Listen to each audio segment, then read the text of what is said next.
दोस्तों, क्या आपने कभी सोचा है कि जो भी सामान आपके घर तक पहुंचता है, वो कितनी बड़ी लॉजिस्टिक चेन से होकर आता है? क्या लॉजिस्टिक में भी इन्वेस्टमेंट की कोई अपॉर्चुनिटी है? कोई भी प्रोडक्ट बनने से लेकर कंज्यूमर तक जो पहुंचता है, उसमें अनेक प्रकार की लॉजिस्टिक की जरूरत होती है। इसके बारे में आज हम डिस्कस करने जा रहे हैं। सबसे पहले हम देखते हैं कि लॉजिस्टिक का जो भी रॉ मटेरियल है, वो फैक्ट्री में पहुंचता है। फैक्ट्री में पहुंचने के बाद कार्गो टर्मिनल में पहुंचता है। कार्गो टर्मिनल के बाद में जो फिनिश प्रोडक्ट है, वो स्टोरेज फैसिलिटी में पहुंचता है। उसके बाद सिटी डिस्ट्रीब्यूशन में आता है, फिर हमारे पास पहुंचता है। होलसेलर, रिटेलर से पहुंचता हुआ माल हमारे पास पहुंचता है। साथियों, राजस्थान भारत का अगला लॉजिस्टिक हब बनने जा रहा है। नमस्कार, मैं विष्णु गोयल आपका स्वागत करता हूं। आज हम बात करने जा रहे हैं राजस्थान की एक गेम चेंजर नई पॉलिसी के बारे में, जो राज्य को लॉजिस्टिक सेक्टर के अंदर सिरमौर बना देगी। जी हाँ साथियों, आज हम बात करने जा रहे हैं राजस्थान लॉजिस्टिक पॉलिसी 2025 के बारे में। यदि आप भी लॉजिस्टिक सेक्टर में इन्वेस्टमेंट करना चाहते हैं तो तैयार हो जाइए। राजस्थान इसके लिए एक परफेक्ट लोकेशन है। राजस्थान देश का सबसे बड़ा राज्य है और यहाँ की लोकेशन सुपर स्ट्रेटेजिक है। जो राजस्थान में हम देखते हैं, पंजाब, गुजरात, यूपी, एमपी, हरियाणा चारों तरफ से घिरा हुआ है। यानी 40% इंडिया का मार्केट सीधा राजस्थान से एक्सेस होता है। तो चलिए शुरुआत करते हैं और जानते हैं सबसे पहले लॉजिस्टिक सेक्टर की डेफिनेशन के बारे में। राजस्थान लॉजिस्टिक पॉलिसी 2025 में लॉजिस्टिक के अंदर किसी भी प्रोडक्ट को प्रॉपर तरीके से मूवमेंट करने के लिए जो भी सर्विसेज लगती है, जैसे कि जो भी गुड्स बनता है उसका ट्रांसपोर्टेशन होता है, स्टोरेज होता है, गुड्स की हैंडलिंग होती है, डिस्ट्रीब्यूशन होता है, एग्रीगेशन होता है, सेग्रीगेशन होता है, इन सबको लॉजिस्टिक के अंदर शामिल किया गया है। लॉजिस्टिक इंफ्रास्ट्रक्चर में 10 तरह की सर्विसेज को शामिल किया गया है, जिसके बारे में मैं आपको डिटेल में बताने जा रहा हूँ। इस पॉलिसी के अंदर सभी प्रकार के बेनिफिट्स है जो इन सब 10 तरह की सर्विसेज है उनको मिलेंगे। इन सर्विस के लिए मिनिमम इन्वेस्टमेंट की जरूरत है, रोड विड्थ की जरूरत है, कई तरह के क्राइटेरिया बनाए गए हैं जिसके बारे में आपको जानकारी होना जरूरी है और जिसकी आज हम चर्चा करने जा रहे हैं। साथियों, तैयार हो जाइए, मैं आपको बताने जा रहा हूँ कि लॉजिस्टिक की डेफिनेशन में कौन कौन से प्रोडक्ट शामिल है। सबसे पहले मैं आपको बताना चाहता हूँ कि लॉजिस्टिक के अंदर वेयर हाउस को शामिल किया गया है। वेयर हाउस क्या होता है? वेयर हाउस एक ऐसी बिल्डिंग होती है जहां पर गुड्स को स्टोरेज किया जाता है, हैंडलिंग की जाती है, उसका डिस्ट्रीब्यूशन से संबंधित उसमें काम किया जाता है। मैं आपको बताना चाहता हूं कि वेयर हाउस के लिए मिनिमम 2 करोड़ रुपए का आपका इन्वेस्टमेंट होना चाहिए। जी हाँ साथियों, 2 करोड़ का इन्वेस्टमेंट होना चाहिए। और जो आपका वेयर हाउस है वो 60 फीट की रोड पे होना चाहिए।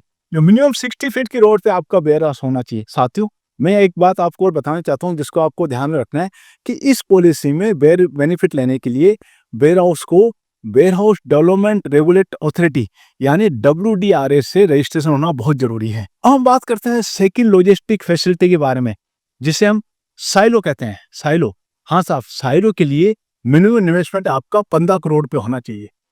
और इसके लिए भी आपको जो रोड विड्थ की रिक्वायरमेंट है वो 60 फीट रोड विड्थ की रिक्वायरमेंट होनी चाहिए। अब हम बात कर रहे हैं तीसरे लॉजिस्टिक इंफ्रास्ट्रक्चर के बारे में, जो है कोल्ड स्टोरेज। जी हाँ साथियों, कोल्ड स्टोरेज एक ऐसी बिल्डिंग है जिसमें टेम्परेचर को मेंटेन किया जाता है ताकि जो भी गुड्स आप उसमें स्टोर कर रहे हैं, fresh product, dairy, vaccine, chemicals, जिनको एक विशेष टेम्परेचर की जरूरत होती है, तो उसको कोल्ड स्टोरेज के अंदर स्टोरेज किया जाता है। और मैं आपको बताना चाहता हूँ कि कोल्ड स्टोरेज के लिए भी आपका जो मिनिमम इन्वेस्टमेंट है 2 करोड़ रुपए का होना चाहिए।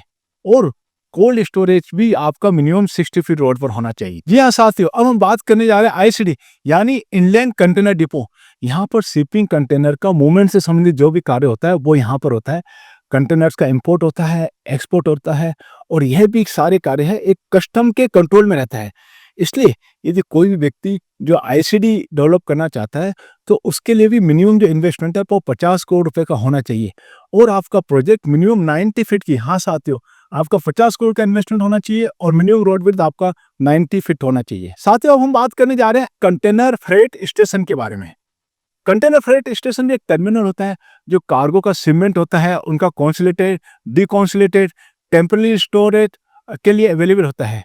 यहाँ पर लोडिंग अनलोडिंग की फैसिलिटी अवेलेबल होती है। जनरली ये एयरपोर्ट और जो भी ट्रांसपोर्ट हब होता है उसके पास में इसको डेवलप किया जाता है, और इसके लिए भी आपका मिनिमम इन्वेस्टमेंट 50 करोड़ रुपए का मिनिमम आपका इन्वेस्टमेंट होना चाहिए और आपका प्रोजेक्ट 90 फीट रोड के ऊपर होना चाहिए। अब हम बात करने जा रहे हैं AFS यानी एयर फ्रेट स्टेशन के बारे में।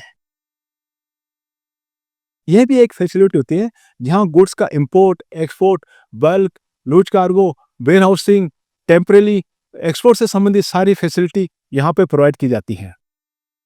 कार्गो टर्मिनल भी लॉजिस्टिक का ही पार्ट होता है साथियों, जिसमें अलग अलग तरह की कई प्रकार की कार्गो से संबंधित मूवमेंट, उनका storage, transportation route, distribution, logistic network से संबंधित सारे कार्य किए जाते हैं। साथियों, अब हम बात करने वाले हैं ट्रक पार्क के बारे में।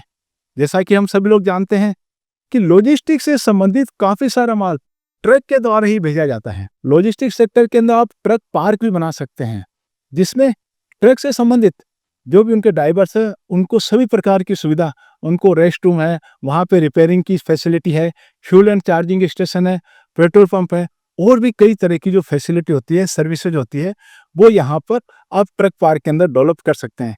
और इसके लिए भी मिनिमम इन्वेस्टमेंट आपका 5 करोड़ रुपए होना चाहिए और आपका प्रोजेक्ट 60 फीट रोड पे, मिनिमम रोड पे होना चाहिए। अब हम बात करने जा रहे हैं मल्टी मॉडल लॉजिस्टिक पार्क के बारे में। हाँ साथियों, यह भी एक स्पेशल परिसर होता है जिसमें रोड और रेल से संबंधित सभी प्रकार की जो सुविधाएं होती है सिंगल पॉइंट पर अवेलेबल रहती है मल्टी मॉडल लॉजिस्टिक पार्क के अंदर। अब हम बात करने जा रहे हैं इंटीग्रेटेड लॉजिस्टिक पार्क के बारे में। साथियों, इंटीग्रेटेड लॉजिस्टिक पार्क के अंदर wide range of services, logistic services होती है, जिसके अंदर ट्रांसपोर्टेशन होता है, वेयर हाउसिंग होता है, डिस्ट्रीब्यूशन होता है, एग्रीगेशन होता है, सेग्रीगेशन होता है, और जो दूसरी रिलेटेड वैल्यू सर्विसेज होती है वो एक सिंगल लोकेशन पर प्रोवाइड की जाती है इंटीग्रेटेड लॉजिस्टिक पार्क के अंदर।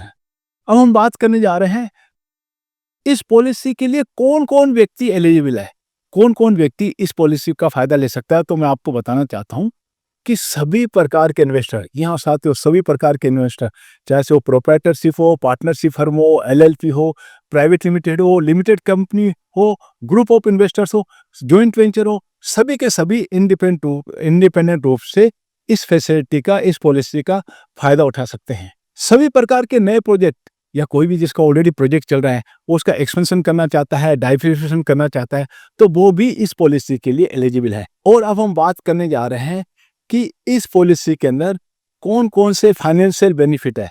जी हाँ साथियों, अभी तक हमने बात की थी कि लॉजिस्टिक क्या होता है, कौन कौन सी सर्विस लॉजिस्टिक के अंदर आती है और कौन कौन व्यक्ति इसका फायदा ले सकते हैं। अब आप पूछेंगे कि सर हमें फायदा क्या मिलेगा, तो अब हम बात करने जा रहे हैं कि जो भी व्यक्ति इस पॉलिसी के अंदर इन्वेस्टमेंट करेगा, यानी वो वेयर हाउस में जाता है, साइलो में जाता है, इंटीग्रेटेड लॉजिस्टिक पार्क बनाना है, ट्रक पार्क बनाता है, कुछ भी वो इसके अंदर बनाता है, तो उसको क्या क्या बेनिफिट मिलने वाले हैं। तो मैं आपको बताने जा रहा हूँ, सबसे पहला बेनिफिट है स्टैम्प ड्यूटी का एग्जम्पशन।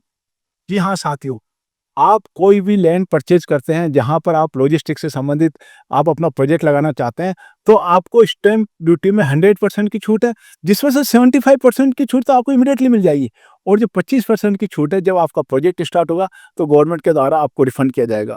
सेकेंड है लैंड कन्वर्जन चार्जेस। जी हाँ साथियों, लैंड आपने परचेज कर ली, अब आप उस लैंड को कन्वर्ट कराएंगे for logistic purpose, industrial purpose, तो उसमें जो कन्वर्जन चार्जेस लगता है उसमें भी 100% की छूट है।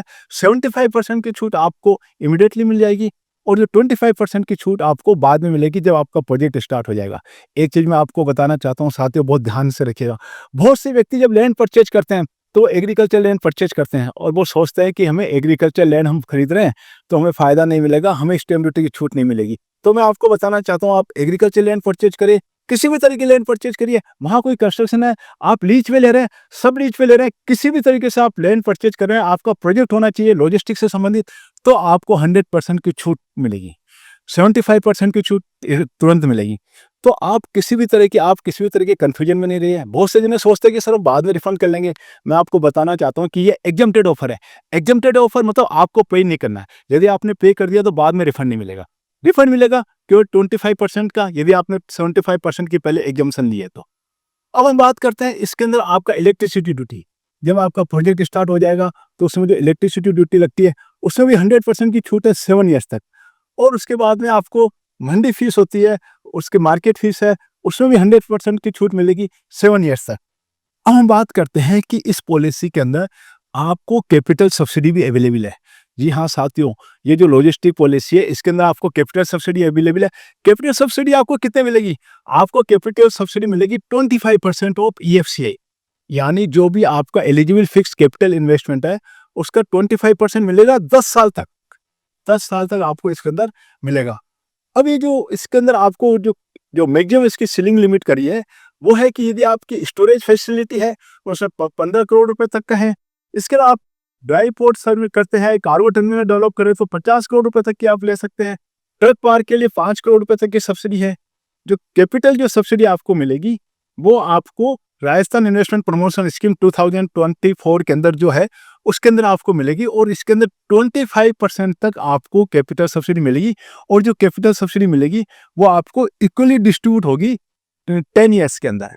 अब हमें उदाहरण के रूप में समझ लेते हैं, यदि आपका इन्वेस्टमेंट 20 करोड़ रुपए का है तो 20 करोड़ रुपए का 25% यानी हो गया आपका 5 करोड़ रुपए। 5 करोड़ आपको मिलेंगे 10 साल के अंदर, यानी हर साल आपको 50-50 लाख रुपए मिलेंगे। ये आपको कैपिटल सब्सिडी इसके अंदर मिलेगी। अब हम बात करते हैं इंटरेस्ट सब्सिडी की। बहुत से व्यक्ति होते हैं वो कैपिटल सब्सिडी नहीं लेना चाहते हैं, तो यह एक पॉलिसी है कि जिसके अंदर आपको 7% इंटरेस्ट सब्सिडी मिल रही है। जी हाँ साथियों, 7% इंटरेस्ट सब्सिडी मिल रही है, और वो भी 7 ईयर्स के लिए। 7 साल तक कोई भी ऐसी पॉलिसी नहीं है, जो भी जितनी पॉलिसी है उसके अंदर आपको जो इंटरेस्ट सब्सिडी मिलती है 5 साल के लिए, लेकिन ये पॉलिसी है जिसमें आपको इंटरेस्ट सब्सिडी मिलती है 7 ईयर्स तक। तो आप इसके अंदर 7 ईयर्स तक जो कोई भी आप डेवलप, और इसकी जो लिमिट है वह 50 लाख रुपए फॉर स्टोरेज फैसिलिटी के लिए। तो ये आपका जो लॉजिस्टिक इंफ्रास्ट्रक्चर डेवलप कर रहे हैं और उसके लिए आप बैंक से टर्म लोन लेते हैं, तो लॉजिस्टिक इंफ्रास्ट्रक्चर के टर्म लोन के लिए आपको 7% इंटरेस्ट सब्सिडी है, और वो आपको 7 साल तक मिलेगी। आपको एक सेलेक्ट करना है, या तो आपको कैपिटल सब्सिडी लेनी है या आपको इंटरेस्ट सब्सिडी लेनी है। अब हम बात करते हैं स्किल एंड ट्रेनिंग इंसेंटिव। जी हाँ साथियों, जो भी आपका स्किल और ट्रेनिंग इंसेंटिव आता है उसका 50% कॉस्ट का ले सकते हैं, और मैक्सिमम आप 4,000 rupees per worker per month ले सकते हैं 6 मंथ के लिए। यहाँ साथियों, जब भी आप अपना प्रोजेक्ट बनाएंगे उस समय आप अपने स्टाफ को रखेंगे, एम्प्लॉयमेंट को रखेंगे। स्टाफ को एम्प्लॉयमेंट को रखने में सबसे बड़ा चैलेंज आता है उनकी ट्रेनिंग का, तो गवर्नमेंट आपको ट्रेनिंग के लिए भी इसके अंदर सब्सिडी प्रोवाइड कर रही है। जो भी उसका एक्सपेंस होता है उसका 50% आपको दे रही है। आपको मैक्सिमम 4,000 रुपीज पर वर्कर ले सकते हैं, और आप 6 मंथ तक ले सकते हैं। अब हम बात करते हैं टेक्नोलॉजी अपग्रेडेशन इंसेंटिव के बारे में। ये आपको वन टाइम मिलेगा, जो भी आपकी कॉस्ट होती है उसका 50% मिलेगा। ट्रैकिंग डिवाइस के लिए आपको मिलेगा 2,000 रुपए पर ट्रक फॉर कॉमर्शियल व्हीकल्स के लिए मिलेगा। इसके अलावा जो आपका लॉजिस्टिक मैनेजमेंट सॉफ्टवेयर होता है उसमें आप 2 लाख रुपए पर इंस्टॉलेशन पर यूनिट ऑपरेटिंग इस पे आप ले सकते हैं। One time 20 fire detection system आप लगा रहे हैं तो उसमें भी आपको 10 लाख रुपए तक की टोटल कॉस्ट का 20% या 10 लाख रुपए जो भी कम हो आप इसका फायदा ले सकते हैं। ग्रीन इंसेंटिव, जी हाँ साथियों, इस पॉलिसी के अंदर ग्रीन इंसेंटिव भी आपके पास अवेलेबल है। ग्रीन इंसेंटिव के अंदर आपका जो भी आप एनवायरमेंट इंफ्रास्ट्रक्चर प्रोजेक्ट कर रहे हैं, कोई भी स्प्रे ड्रायर है, कॉमन मल्टी फैसिलिटी आप प्रोवाइड कर रहे हैं, क्लीनिंग प्रोजेक्ट आप बना रहे हैं, एनवायरमेंट मैनेजमेंट से संबंधित काम कर रहे हैं, तो इसके अंदर ग्रीन इंसेंटिव भी आपको अवेलेबल है। एक चीज मैं आपको बताना चाहता हूँ कि अभी Rajasthan private industrial park policy है वो आने वाली है। वो पॉलिसी आ जाएगी तो आपको जो आप लॉजिस्टिक पार्क है, आप मल्टी मॉडल लॉजिस्टिक पार्क बना रहे हैं, इंटीग्रेटेड लॉजिस्टिक पार्क बना रहे हैं, तो उस पॉलिसी के अंदर आपको क्या एडिशनल फायदा मिलने वाला है वो आपको Rajasthan private industrial park policy आने वाली है, उसके अंदर जो फायदा होगा वो भी आपको इस पॉलिसी के अंदर मिलेगा। साथियों, अभी तक हमने बात की थी फाइनेंशियल इंसेंटिव, आपको कौन कौन से फाइनेंशियल इंसेंटिव मिल रहे हैं। फाइनेंशियल इंसेंटिव के अलावा भी बहुत सारे नॉन फाइनेंशियल इंसेंटिव भी आपको अवेलेबल है, उसके बारे में हम चर्चा करने जा रहे हैं। सबसे पहला है रिजर्वेशन ऑफ लैंड। जी हाँ साथियों, जो भी कोई भी जिसको अपना एरिया बना रहा है, कोई प्राइवेट इंडस्ट्रियल एरिया बना रहा है, नगर पालिका नगर परिषद, तो गवर्नमेंट उनको कह रही है कि साहब आपको 10% जो एरिया है वो आपको लॉजिस्टिक फैसिलिटी के लिए रिजर्व रखना पड़ेगा। कोई भी डेवलपमेंट हो रहा है, कोई भी पार्क बन रहा है, कोई भी इंडस्ट्रियल टाउनशिप आ रही है, तो सब में 10% एरिया आपको लॉजिस्टिक फैसिलिटी के लिए करना पड़ेगा। लॉजिस्टिक फैसिलिटी के लिए आपको रिजर्व रखना है। Second, land procurement. जी हाँ साथियों, गवर्नमेंट इसके अंदर आपको जब भी आप लैंड प्रोक्योर करते हैं तो इसमें बहुत सारी चीजें होती है, इसमें कई सिचुएशन हो सकती है। जी हाँ साथियों, जब भी आप अपने प्रोजेक्ट के लिए जब लैंड प्रोक्योर करते हैं तो उसमें कई तरह की आपको प्रॉब्लम आती है। आपकी लैंड है, आपने 80% लैंड परचेज कर ली, 20% लैंड किसी दूसरे की आ रही है बीच में, तो गवर्नमेंट आपकी हेल्प कर रही है। गवर्नमेंट आपको वो लैंड एक्वायर करके भी दे सकती है, आपको पीपीपी मॉडल पे दे सकती है। यानी आप जब राजस्थान में इन्वेस्टमेंट करना चाहते हैं, इस पॉलिसी के अंदर चाहते हैं और लैंड से संबंधित आपको कोई प्रॉब्लम आ रही है, तो इसमें अलग-अलग प्रोसीजर बताया गया है, अलग-अलग सिचुएशन बताई गई है और उसमें गवर्नमेंट बता रही है इस पॉलिसी के में कि हम आपको किस तरीके से हेल्प कर सकते हैं। गवर्नमेंट खुद भी लैंड एक्वायर करके आपको प्रोजेक्ट बनाने के लिए दे सकती है, या यदि आपने अपनी खुद की लैंड ले ली, उसमें बीच में आपको कोई प्रॉब्लम आ रही है, तो कोई between the land adjoining land में प्रॉब्लम आ रही है, तो गवर्नमेंट आपको हेल्प करने के लिए तैयार है। राजस्थान के अंदर गवर्नमेंट चाहती है कि ज़्यादा से ज़्यादा इंडस्ट्री जाए। इसकी जो लेबर लॉ है, तो उसमें भी गवर्नमेंट ने काफ़ी सारी छूट कर रही है। जो भी लेबर यहाँ काम कर रही है उनको 24 आवर्स 3 शिफ्ट के अंदर अलाउ कर रही है। इसके अलावा बहुत जो पार्ट टाइम एम्प्लॉई है, उनको जो मिनिमम पर आवर वेजेज है, उनके रेट में मिनिमम वेजेस है। मतलब लेबर लॉ के संबंध में भी गवर्नमेंट इसके अंदर आपको काफ़ी सारे रिलैक्सेशन दे रही है। एक चीज़ मैं आपको और बताना चाहता हूँ साथियों, जब भी हम कोई लैंड परचेज करते हैं, बनाते हैं, तो उसमें सेटबैक होता है और जो बिल्डिंग बायलॉज होते हैं उसके अलग रूल्स होते हैं। इस पॉलिसी के अंदर गवर्नमेंट ने कहा है कि आप ग्राउंड कवरेज 60% तक कवर कर सकते हैं। जो भी आप वेयर हाउस बना रहे हैं, जो भी आप कार्गो टर्मिनल बना रहे हैं, ट्रक टर्मिनल बना रहे हैं, तो आप 60% तक, जनरली हम देखते हैं कि जो भी 1000 से 2500 से ज़्यादा जो प्लॉट एरिया होता है, उसमें आप 35% ही यूज कर सकते हैं। लेकिन राजस्थान लॉजिस्टिक पॉलिसी के अंदर आप कोई भी अपना प्रोजेक्ट डेवलप कर रहे हैं, तो गवर्नमेंट आपको 60% तक ग्राउंड कवरेज के अंदर कंस्ट्रक्शन की आपको परमिशन दे रही है। साथियों, मैं आपको एक बहुत ही महत्वपूर्ण इंफॉर्मेशन देना चाहता हूँ। साथियों, अभी हमने बात की राजस्थान लॉजिस्टिक पॉलिसी के बारे में। गवर्नमेंट इस पॉलिसी को लागू करने के लिए कितनी सीरियस है, इसके लिए मैं आपको एक चीज़ बताना चाहता हूँ कि राजस्थान लॉजिस्टिक पॉलिसी के अंदर गवर्नमेंट ने डिसाइड किया है कि अब लॉजिस्टिक को भी इंडस्ट्रियल स्टेटस मिलेगा। हाँ साथियों, लॉजिस्टिक को भी अब इंडस्ट्रियल स्टेटस मिलेगा। इंडस्ट्रियल स्टेटस मिलने से जो भी इंडस्ट्रीज को बेनिफिट मिलते हैं, वो भी लॉजिस्टिक को ही मिलेंगे। तो इस पॉलिसी में प्रोविजन किया गया है कि अब से राजस्थान में जो भी लॉजिस्टिक इंफ्रास्ट्रक्चर डेवलप करेगा, चाहे वो वेयर हाउस बना रहा है, सिलो बना रहा है, इंटीग्रेटेड पार्क बना रहा है, मल्टी मॉडल लॉजिस्टिक पार्क बना रहा है, तो उसको इंडस्ट्री माना जाएगा। और जो इंडस्ट्री से संबंधित सारे फायदे हैं, वो राजस्थान लॉजिस्टिक पॉलिसी के अंदर जो भी आप प्रोजेक्ट डेवलप कर रहे हैं, उन सभी का फायदा आपको मिलने वाला है। साथियों, अभी हमने चर्चा की राजस्थान लॉजिस्टिक पॉलिसी के बारे में। यदि आप भी इन्वेस्टर हैं, तो आपको इस पॉलिसी के अंदर काफ़ी सारे बेनिफिट्स मिलने वाले हैं। आपको 25% तक की कैपिटल सब्सिडी मिल रही है। यदि आप कैपिटल सब्सिडी नहीं लेना चाहते हैं, तो आप 7 साल तक इंटरेस्ट सब्सिडी ले सकते हैं, वो भी 7%। ऐसी कोई सी पॉलिसी नहीं है जिसमें आपको 7% की इंटरेस्ट सब्सिडी मिल रही हो। 100% इलेक्ट्रिसिटी ड्यूटी में छूट है, स्टैम्प ड्यूटी में छूट है, कन्वर्जन चार्जेज में छूट है। Rajasthan Rajasthan investment promotion scheme के अंदर जो लॉजिस्टिक पॉलिसी के अंदर सारे तरह के बेनिफिट है, सभी तरह के जो बेनिफिट है, वो सभी आपको मिलने वाले हैं। साथियों, एक चीज़ और मैं बताना चाहता हूँ कि राजस्थान में अनेक जो डिस्ट्रिक्ट है, वहाँ पे नए लॉजिस्टिक सेंटर बन रहे हैं। जयपुर के अंदर टेक्सटाइल का है, ऑटो का है, इंजीनियरिंग का है, वो अलग से लॉजिस्टिक पार्क बन रहा है। जोधपुर के अंदर फर्नीचर का है, हैंडीक्राफ्ट का है, अलग से लॉजिस्टिक पार्क डेवलप हो रहा है। उदयपुर के अंदर मिनरल्स का है, स्टोन का है। इसी प्रकार से भीलवाड़ा के अंदर टेक्सटाइल का है, सीमेंट का है। तो अलग अलग जगह पे हम अब बात करते हैं अलवर की, तो अलवर में ऑटो पार्ट्स का है, फार्मा का है, इलेक्ट्रॉनिक्स का है। हर जगह पर अलग अलग तरीके के लॉजिस्टिक पार्क डेवलप हो रहे हैं। फ्रेंड्स, राजस्थान लॉजिस्टिक पॉलिसी 2025 सिर्फ एक पॉलिसी नहीं है, बल्कि राजस्थान के भविष्य का एक ब्लूप्रिंट है। अगर आपने अभी तक इस मौके को नहीं पहचाना है, तो अब वक्त आ गया है कि आप इसको पहचानिए और लॉजिस्टिक सेक्टर में इन्वेस्ट कीजिए। साथियों, लॉजिस्टिक सेक्टर की हमने सारी बातचीत की। यदि आपको कोई भी किसी भी तरह का कन्फ्यूजन है, तो आप हमें कमेंट्स बॉक्स में लिख सकते हैं। Thank you.